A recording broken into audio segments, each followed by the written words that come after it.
Hello my dear soldiers, कैसे हो आप लोग। आशा करता हूँ आप लोग अच्छे होंगे। जैसा कि हमने ग्रुप में भी डिस्कस किया था कि आज से हम लोग स्टैटिक्स जीके पर बात करेंगे। तो आज से हम लोग स्टैटिक जीके की भी सीरीज को स्टार्ट कर दिए हैं।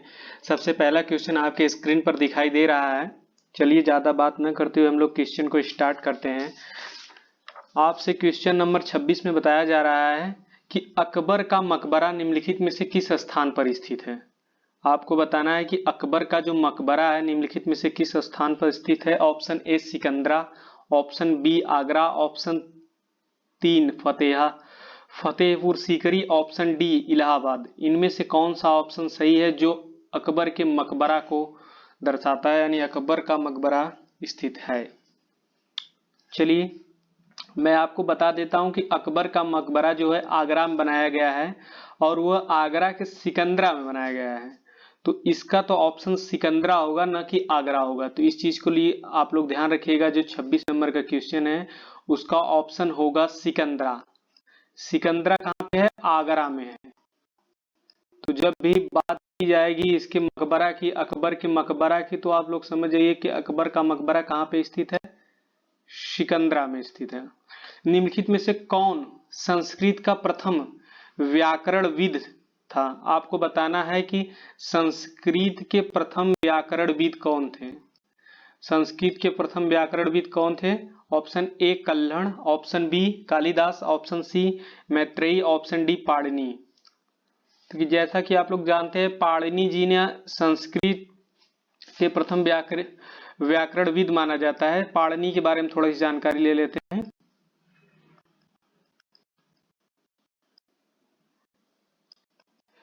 पाणिनि ने अपनी पुस्तक अष्टाध्यायी, इनकी एक बुक है जो बहुत फेमस बुक है, जो व्याकरण, जिसमें व्याकरण की व्याख्या की गई है संस्कृत व्याकरण की। तो उसका नाम क्या है? उसका नाम है अष्टाध्यायी।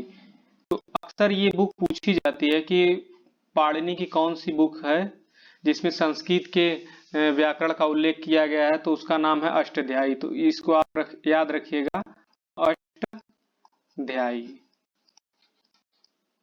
अष्टाध्यायी इनकी एक बुक है पाणिनि जी की, इसको आप लोग याद रखिएगा। कौन सा वेद धार्मिक, आपसे पूछ रहा है कौन सा वेद जो है धार्मिक अनुष्ठानों से संबंध रखता है। धार्मिक अनुष्ठान से कौन वेद संबंध रखता है? Option A Rigveda, option B Yajurveda, option C Samaveda, option D Atharvaveda. बताइए। धार्मिक अनुष्ठानों से संबंध रखने वाले वेद का नाम है यजुर्वेद। कौन सा वेद है? यजुर्वेद। तो Yajurveda option B is right answer. Okay, अब यजुर्वेद से एक चीज याद आ गई कि हाँ, जब भी आपको यजुर्वेद कहीं दिखे तो उसका मतलब क्या होता है, इसको समझने की कोशिश करिए। देखिए यजुर्वेद, यजुर्वेद का अर्थ जो होता है वो होता है यज्ञ। हाँ, यज्ञ, जैसे ऐसे इसको बोलते हैं यजूसी, यजूस, और इसका मतलब होता है यज्ञ। और जब भी यज्ञ होगा तो यज्ञ के लिए गद और पद में कुछ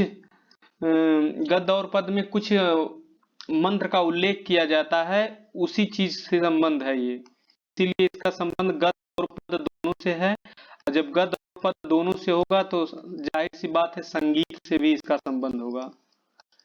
तो इस चीज को आप लोग याद रखिएगा। चलिए देखते हैं नेक्स्ट।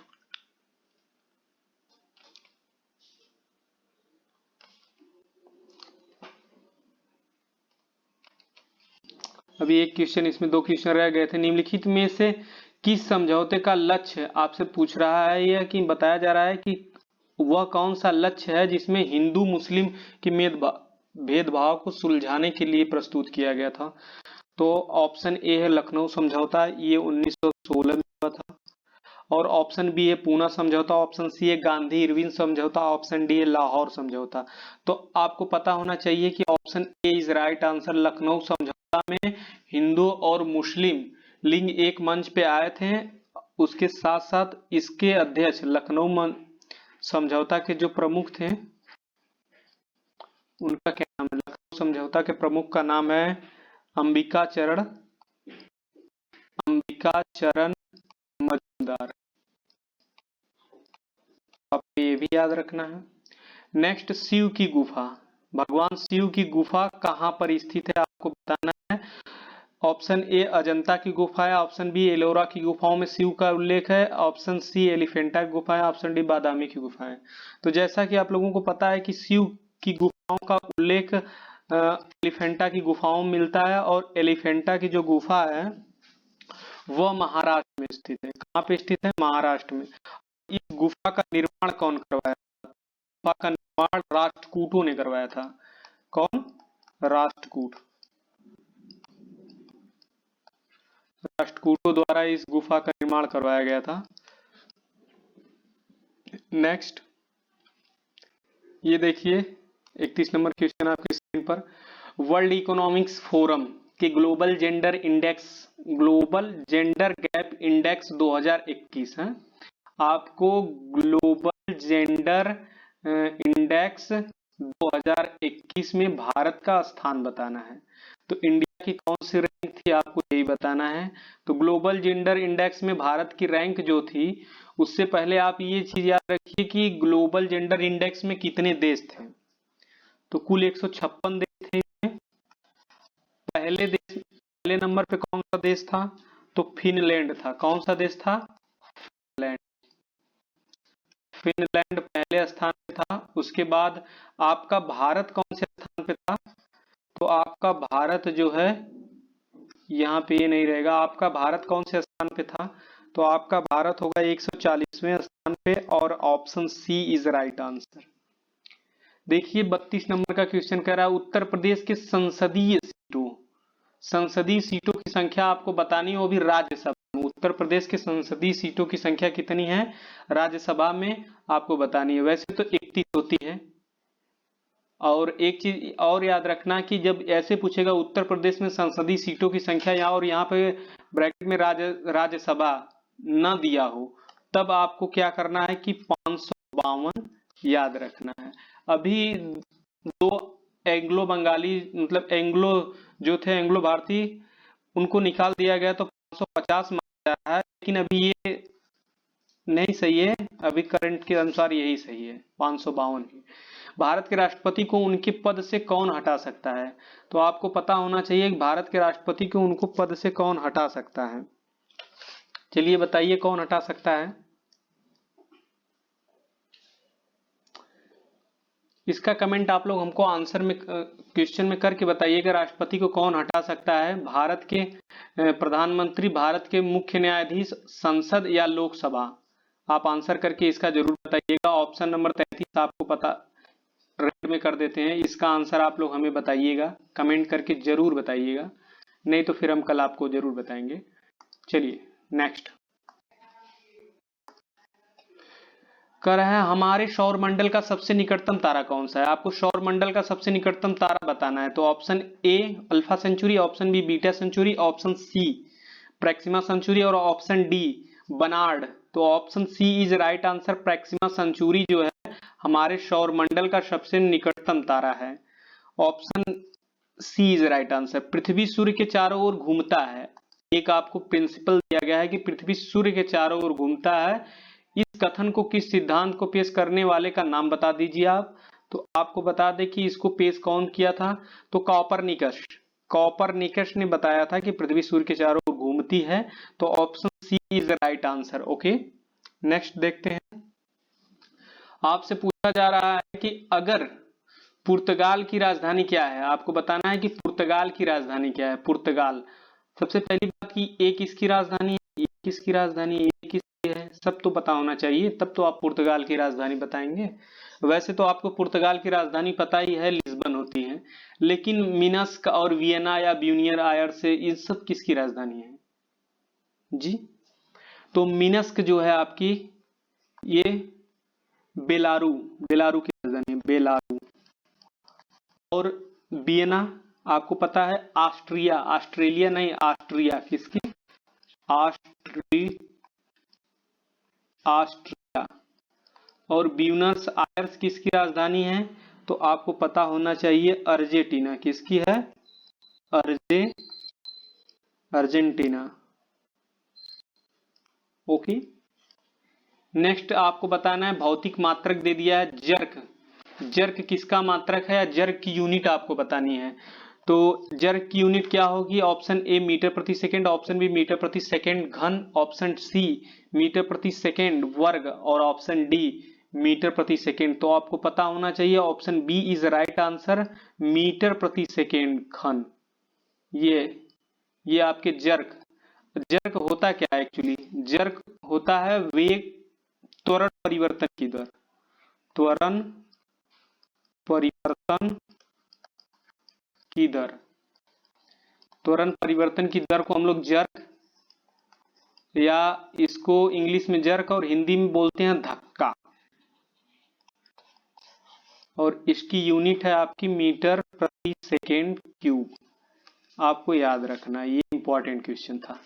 किस कंपनी ने स्मार्टफोन कारोबार को बंद करने का निर्णय लिया है, मतलब बंद कर देगी ऐसा इसने घोषणा किया है। तो सैमसंग है और एलजी है या फिर नोकिया या फिर ऑप्शन डी सोनी। तो आपके जानकारी के लिए बता दें एलजी जो स्मार्टफोन कंपनी एक थी, इन्होंने अपने स्मार्टफोन के कारोबार को बंद करने का निर्णय लिया। तो option B is right answer. Next, हाल ही में किस भारतीय खिलाड़ी को मुलग मेडल से सम्मानित किया गया है। तो मुगल मेडल से सम्मानित किए जाने वाले भारतीय का नाम बताना है। Option A Ajinkya Rahane, option B Virat Kohli, option C Shubman Gill और option D is Suresh Raina. तो आपको बता दें option A is right answer, Ajinkya Rahane को मुगल मेडल से सम्मानित किया गया है। चलिए क्वेश्चन नंबर 40 में देखते हैं, किसी भी शरीर के भार W को सूत्र को द्वारा, मतलब आपको ये दे रहा है किसी शरीर का भार W है को सूत्र के द्वारा बताया जा सकता है, मतलब कि W बराबर mg। ये फॉर्मूला आपसे ये पूछने की कोशिश कर रहे हैं। तो W बराबर mg, option D is right answer, W बराबर mg। भार बराबर द्रव्यमान गुणे त्वरण, आप तो ये भी जानते होंगे कि भार बराबर होता है द्रव्यमान गुणे त्वरण। यही आपसे ये पूछने की कोशिश कर रहे थे। तो इसका राइट आंसर ऑप्शन डी है। नेक्स्ट, निम्नलिखित में से कौन सी तरंगे ध्रुवित, ये पूछ रहा है ध्रुवित नहीं की जा सकती, उस तरंग का नाम बताना है जो ध्रुवित नहीं की जा सकती। ऑप्शन ए रेडियो तरंगे, ऑप्शन बी पराबैंगनी तरंगे, ऑप्शन सी अवरक्त तरंगे और ऑप्शन डी पराश्रव्य तरंगे। तो कौन सी तरंगे ध्रुवित नहीं की जा सकती आपको बताना है। तो चलिए बताइए। आपके जानकारी के लिए बता दें कि जो पराश्रव्य तरंगे होती हैं, पराश्रव्य तरंगों को हम लोग ध्रुवित नहीं कर सकते। ये option D is right answer, पराश्रव्य तरंगे। अब इसकी जो इफिशियंसी होती है वो देख लीजिए कि 20,000 हर्ट्ज से अधिक, 20,000 हर्ट्ज से अधिक इसकी आवृत्ति होती है। ठीक, इसकी आवृत्ति जो होती है वो 20,000 हर्ट्ज से अधिक होती है। तो ये चीज आपको याद रखना है। और ये मनुष्य के कानों से नहीं सुना जा सकता, मनुष्य इसे सुन नहीं सकता, मनुष्य इसे सुन नहीं सकता। अब बात रहेगी कि मनुष्य के कानों से सुनो जाने वाली कितनी यूनिट तक, मतलब एफिशिएंसी तक मनुष्य सुन सकता है आवृत्ति तक। तो 20 से 20,000 हर्ट्ज के बीच, के बीच जो होगा, 20 से 20,000 हर्ट्ज के बीच की आवृत्ति मनुष्य सुन सकता है। ठीक, नेक्स्ट आपसे पूछ रहा है क्रोमाइट है, एक्चुअली क्रोमाइट है ये। क्रोमाइट का आपको अयस्क बताना है कि क्रोमाइट किसका अयस्क है। तो जाहिर सी बात है कि क्रोमाइट जो है क्रोमियम का अयस्क होगा, क्रोमियम। और क्रोमियम सबसे ज्यादा उड़ीसा में पाया जाता है मैक्सिमम। निम्नलिखित तत्वों में किस तत्व का सबसे कम गलनांक है, आपको बताना है कि गलनांक सबसे कम किसका है। तो जहां तक पता होना चाहिए आपको, जिनान, आयोडीन, बोरियम और मैग्नीशियम।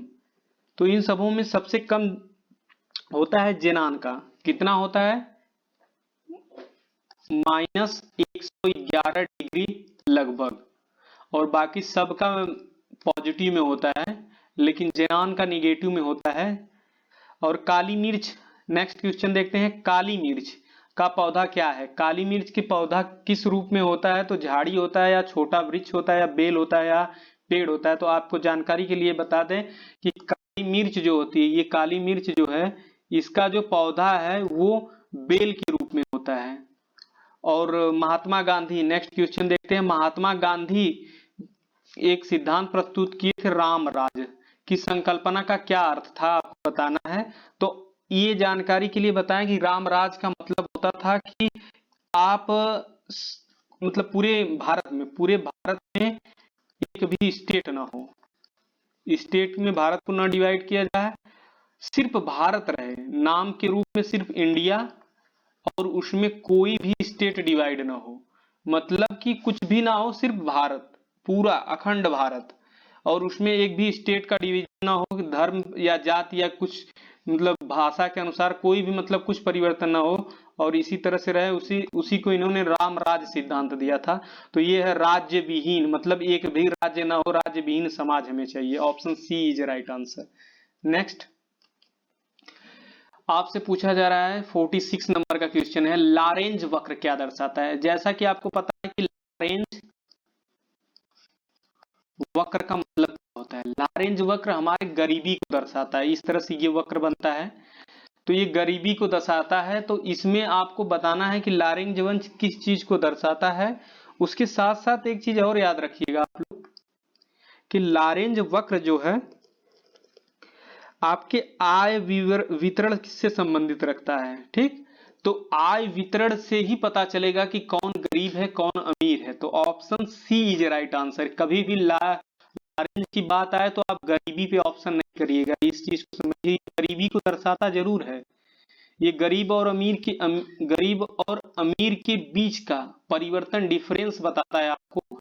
लेकिन एक चीज को याद रखिएगा कि ये आय विवरण के संबंध में बताता है, मतलब आय जब तक आप किसी का पता नहीं करेंगे तब तक आप किसी की गरीबी और अमीरी का डिफरेंस नहीं निकाल सकते, इसलिए इसे आय विवरण से संबंध रखता है। Option C is right answer.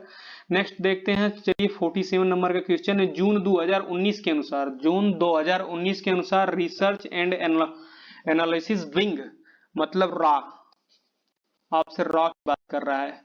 Raw के प्रमुख कौन है। 2019 में रॉ के प्रमुख किसे बनाया गया था जो अभी तक हैं, उनका नाम है अरविंद कुमार, या फिर सामंत गोयल, या फिर अनिल कुमार, या फिर ऋषि कुमार शुक्ला। जी बताइए। तो आपके जानकारी के लिए बता दें, सामंत गोयल जी जो थे, option B is right answer, Samant Goyal. Samant Goyal जो है ये रॉ के हेड है। अब रॉ की बात आई है तो रॉ की स्थापना कब हुई थी। तो रॉ की स्थापना हुई थी 1968 में, 1968 में। और इसका हेडक्वार्टर कहां पे है, तो इसका हेडक्वार्टर है new Delhi. Okay, next question देखते हैं। हाल ही में किसे रेलवे बोर्ड का नया चेयरमैन नियुक्त किया गया। रेलवे बोर्ड के नए चेयरमैन के रूप में किसे नियुक्त किया गया है, तो आपको पता होना चाहिए। पहले तो रेलवे चेयरमैन थे वीके यादव, मतलब विनोद कुमार यादव। अभी विनोद कुमार यादव को रेलवे का सीईओ नियुक्त कर दिया गया है। सीईओ, सॉरी सीईओ, रेलवे के फर्स्ट सीईओ नियुक्त हुए हैं ये, इस चीज को याद रखिएगा। और प्रेजेंट में इसके सुनीत शर्मा जो हैं, सुनीत शर्मा ये रेलवे के अध्यक्ष नियुक्त हुए हैं। हाल ही में कौन सा राज्य ऐसा है जो रेबीज मुक्त राज्य घोषित हो गया है, तो वो आपको पता होना चाहिए। गोवा एक ऐसा राज्य है जो रेबीज मुक्त राज्य घोषित कर दिया गया है। और रेबीज, रेबीज याद रखना है, रेबीज क्या है। रेबीज एक रोग है, इसमें जो पेशेंट होता है वह पानी से डरता है। तो इसकी खोज किसने किया था, तो लुईस पास्चर नामक वैज्ञानिक ने इसकी खोज की थी। पास्चर लुईस पास्चर ने इसकी खोज की थी। उसके साथ एक चीज याद रखिएगा कि इसका नाम एक है जिसे हम लोग कहते हैं हाइपोफोबियस, ऐसे कुछ है, हाइड्रोफोबिया, क्या बोलते हैं, रेबीज का एक नाम है जिसको हम लोग बोलते हैं हाइड्रोफोबिया।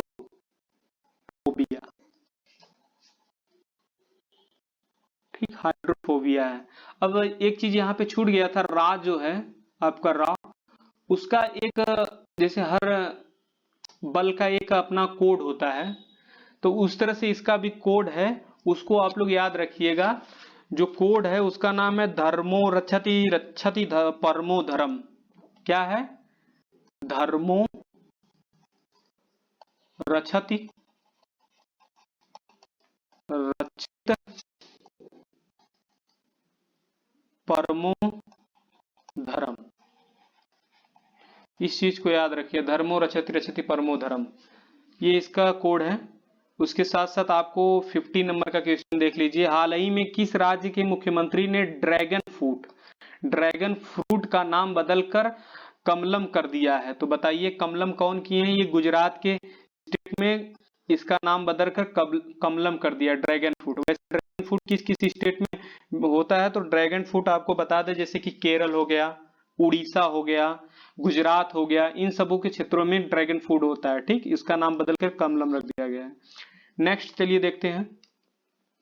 ये देखिए स्क्रीन पर आपको नेक्स्ट क्वेश्चन आ गया है कि लोकसभा में अधिकतम सदस्यों की संख्या कितनी हो सकती है? आपको ये बताना है। अभी हम लोग डिस्कस किए थे, उसके पहले ये भी देख लीजिए कि लोकसभा में अधिकतम कितने सदस्य हो सकते हैं?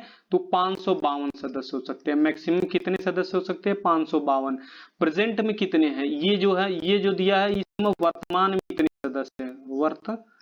वर्तमान में इतने सदस्य आपके पास हैं, लेकिन 552 ये है होते हैं। नेक्स्ट कह रहा है कि, तो option B is right answer. Canada का सर्वोच्च नागरिक सम्मान कौन सा है? आपको बताना है जॉर्ज फ्रांस है, या फिर बी ऑप्शन दी लियाजिन डी ऑनर्स, या फिर दी ऑर्डर ऑफ द मेरिट, या फिर order of the crown. Option D कौन सा हो सकता है आपके अनुसार? कौन सा हो सकता है? मेरे अनुसार तो option C is right answer, the order of merit.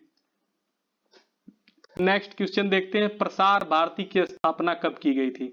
आपको पता होना चाहिए कि प्रसार भारती की स्थापना कब की गई थी। बताइए ऑप्शन ए 1992, या फिर 1995, या फिर 1998, या फिर 1997। तो 1997 is right answer, option C. इसमें प्रसार भारती की स्थापना की गई थी, प्रसार भारती। नेक्स्ट क्वेश्चन देखिए। प्रधानमंत्री की नियुक्ति किस अनुच्छेद के तहत किया जाता है? तो प्रधानमंत्री की नियुक्ति ऑप्शन ए अनुच्छेद 76, ऑप्शन बी अनुच्छेद 75, ऑप्शन सी अनुच्छेद 155, ऑप्शन डी अनुच्छेद 168। बताइए आप लोग कौन सा अनुच्छेद हो सकता है जिसके अनुसार राष्ट्रपति की नियुक्ति की जाती है? Article 75 is right answer, option B is right answer. प्रधानमंत्री की नियुक्ति अनुच्छेद 75 के अनुसार की जाती है। नेक्स्ट, कौन सी नदी 10 शहरों से होकर गुजरती है? आपको बताना है। तो option A Danube, option B Volga, option D Tigris, और ऑप्शन सी फुरात। कौन सी हो सकती है? तो आपको पता होना चाहिए जो डेन्यूब नदी है, 5वां नंबर की क्वेश्चन में जो डेन्यूब नदी है, ये option A is right answer. ये 10 शहरों से होकर गुजरती है, डेन्यूब। नेक्स्ट, ये क्वेश्चन नंबर 6 आपकी स्क्रीन पर है। पैरा ओलंपिक स्वर्ण पदक जीतने वाले पहले भारतीय, मतलब पैरा ओलंपिक, यहां पर इस चीज को याद रखिए। पैरा ओलंपिक में स्वर्ण पदक जीतने वाले प्रथम भारतीय का नाम है मरियप्पन थंगावेलु। ये देखिए Mariyappan Thangavelu, option C is right answer. Okay, next question चलिए देखते हैं हम लोग। कह रहा है किस भारतीय को भारत सरकार के लिए 10 बार बजट प्रस्तुत करने का गौरव प्राप्त है? मतलब गौरव मिला किसको? कि जिन्होंने 10 बार बजट प्रस्तुत किए हैं। तो उन महानुभाव का नाम है मोरारजी देसाई, या फिर प्रणब मुखर्जी, या डॉक्टर मनमोहन सिंह, या पी चिदम्बरम। तो आपको पता होना चाहिए मोरारजी देसाई जो हैं, इन्होंने 10 बार बजट को प्रस्तुत किया था, तो इसीलिए इसका गौरव इन्हें प्राप्त हुआ है। Option A is right answer. Next question है, लॉर्ड कर्जन की निगरानी में बंगाल का विभाजन किस वर्ष हुआ था? तो बंगाल का विभाजन लॉर्ड कर्जन में करवाया था, यही आपसे पूछ रहा है। लॉर्ड कर्जन के कार्यकाल में बंगाल का विभाजन हुआ था, और जब बंगाल का विभाजन हुआ था तो उस समय सन 1905 था। ठीक, 1906 में क्या हुआ था? मुस्लिम लीग की स्थापना हुई थी। किसकी? मुस्लिम लीग की स्थापना हुई थी। इस चीज को याद रखिएगा। 1911 में जो हुआ था वो हुआ था आपका राजधानी परिवर्तन। कोलकाता से राजधानी दिल्ली परिवर्तित हुई थी, लेकिन निश्चित नहीं की गई थी, नाम परिवर्तन हुआ था। 1912 में पूर्ण रूप से न्यू दिल्ली इसकी राजधानी हुई थी। इस चीज को याद रखिएगा आप लोग। इसमें 11 में परिवर्तन हुआ था, लेकिन 12 में पूर्णकालिक मतलब बोला गया। और 1913, और option B is right answer. Lord Curzon 1905। आपसे पूछा जा रहा है बागुरुम्बा, बागुरुम्बा की निम्नलिखित जनजाति का पाराओलंपिक नृत्य कौन सा है। आपको बताना है कि भारत की किस जनजाति ने, कौन सी जनजाति इस प्रकार का नृत्य करती है जिसको बोलते हैं बागुरुम्बा। तो बोडो जनजाति, जो बोडो जनजाति होती है, ये बोडो जनजाति बागुरुम्बा भारत के एक ऐसी जनजाति है जो बागुरुम्बा नृत्य करती है। निम्नलिखित में से कौन सा, 9 हो गया, आप 10 देख लीजिए। निम्नलिखित में से कौन सा जानवर बिल या माद मतलब गुफा में रहता है। तो आपको पता कछुआ गुफा में रह ही नहीं सकता।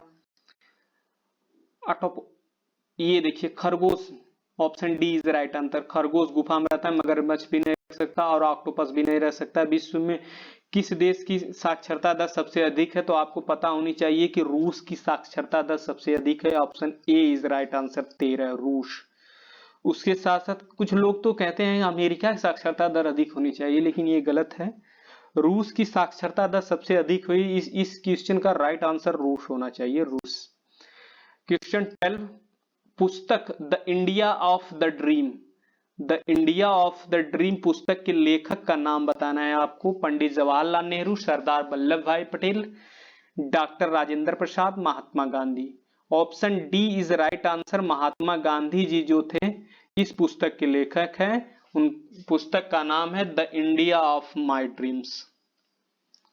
क्वेश्चन नंबर 13 देख लीजिए आप।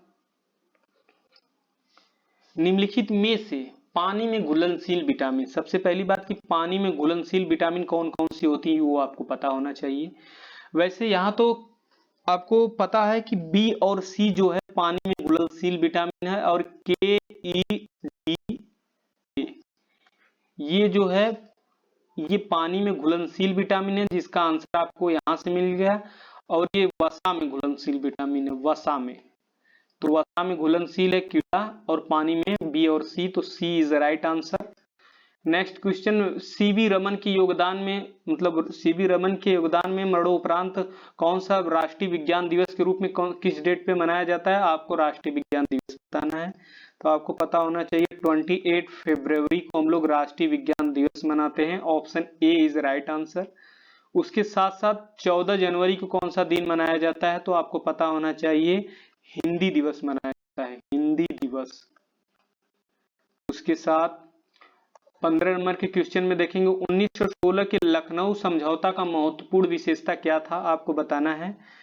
तो 1916 जो था आपका, उसमें यही हुआ था ना कि हिंदू और मुस्लिम लेग एक दूसरे मतलब एक ही मंच पे आए थे।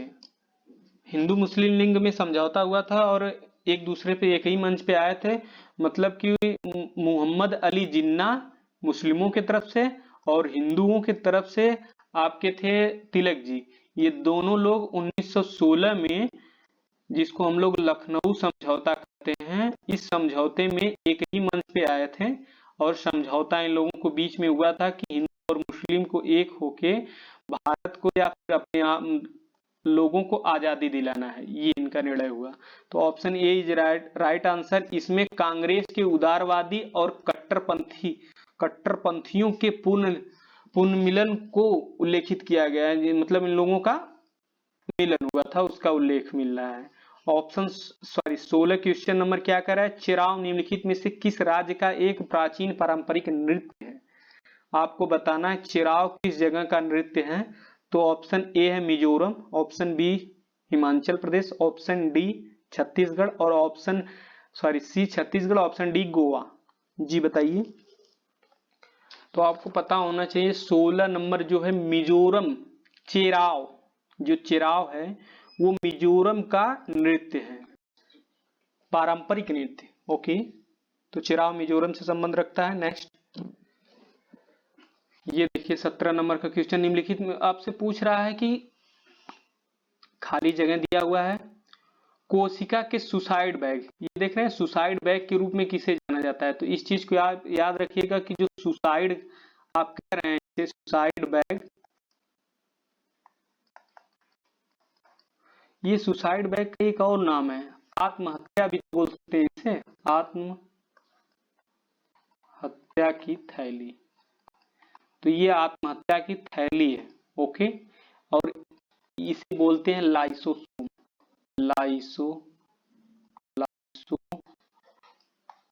सोम। Option B is right answer, लैनकाय, इसको हिंदी में लैनका भी बोलते हैं, लैनका, और अंग्रेजी में लाइसोसोम बोलते हैं। निम्नलिखित में से क्या पृथ्वी के वातावरण को यथावस्था बनाए रखने की में सहायता प्रदान करता है?